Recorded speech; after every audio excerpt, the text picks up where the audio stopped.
আসসালামু আলাইকুম। আমি মোহাম্মদ সাইফুর রহমান, উপসহকারী কৃষি অফিসার, শিবগঞ্জ, বগুড়া। এই মুহূর্তে আমি অবস্থান করছি আমার কর্মরত ব্লকের একটি করলা ক্ষেতে। করলা আমরা সাধারণত বরাবরই চাষ করে থাকি। এই ক্ষেত্রটিতে মালচিং ফিল্ম পদ্ধতিতে সিডলিং ট্রের যে চারা, সেটা দিয়ে আমরা এখানে করলা চাষ করেছি।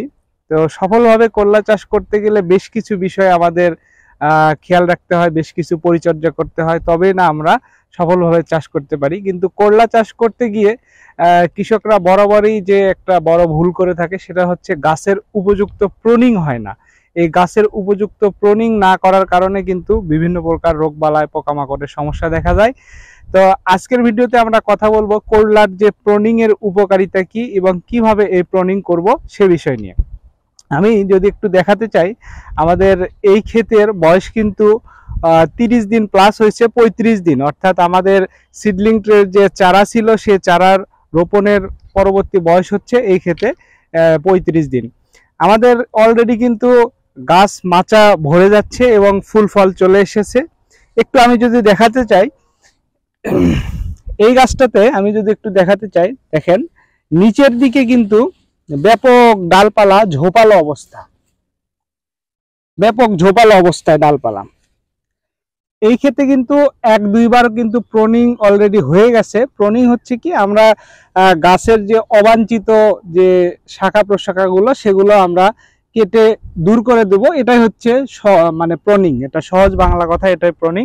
আমাদের গাছের উপরের দিকের যে ডগাগুলো আছে সেগুলো থাকলেই যথেষ্ট, এগুলোতেই প্রচুর ফুল ফল আসবে। কিন্তু এই যে নিচের দিকের এরকম যে ঝোপালো যে অংশগুলো, এগুলো আমরা পারতপক্ষে যে চিকন যে অংশগুলো আছে সেগুলো আমরা কিন্তু এখান থেকে আমরা দূর করে দিতে পারি। সেক্ষেত্রে এই ক্ষেত্রে কিন্তু অলরেডি শুরু করছে প্রুনিং করা, এর আগে একবার করছে। এরকম এরকম যেগুলো লিকলিকে যে ডালগুলো আছে সেগুলো আমরা যদি দূর করে দিতে পারি, তাহলে কিন্তু যে গাছের যে গোড়াটা, এখানে যদি পর্যাপ্ত আলো বাতাস চলাচল করতে না পারে, তাহলে কিন্তু বিভিন্ন রোগবালা এখানে আক্রমণ করতে পারে, বা বিভিন্ন যে পোকামাকড় গুলো আছে তারা কিন্তু ঝোপালো জায়গা পছন্দ করে। এই গাছের যে গোড়াটা, সেই গোড়াটা দেখেন, একটু আমি যদি দেখাতে চাই, গোড়াটা দেখেন, গোড়াটা কিন্তু অনেক মোটা।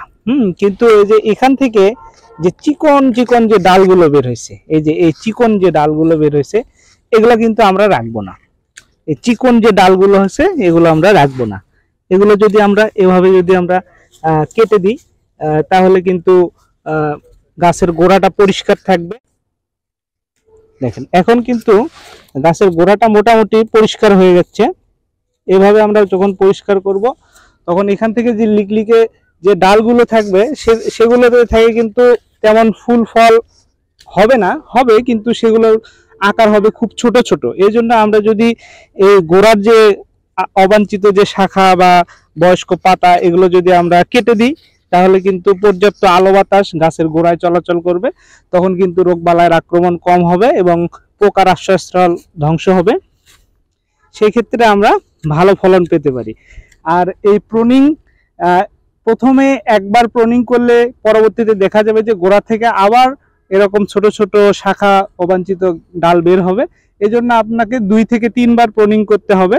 পরবর্তীতে দেখা যাবে যে গাছ যখন বড় হয়ে মাচায় উঠে যাবে, তখন কিন্তু গোড়া থেকে আর এই অবাঞ্ছিত ডাল কিন্তু বের হবে না। এই জন্য আপনি যদি একবার প্রুনিং করে যদি আর না করেন, পরবর্তীতে আবার দেখবেন যে আবার এরকম ঝোপালো হয়েছে। এই জন্য 2 থেকে 3 বার প্রুনিং করলে কিন্তু গাছ স্বাভাবিক হয়ে যায়।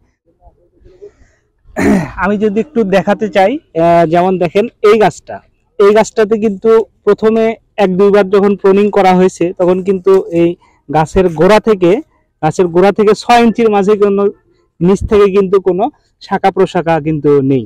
এই গাছে কিন্তু আর নিচ থেকে কিন্তু এরকম অবাঞ্ছিত ডাল আর বের হবে না। এই গাছটা যদি আমি দেখাতে চাই,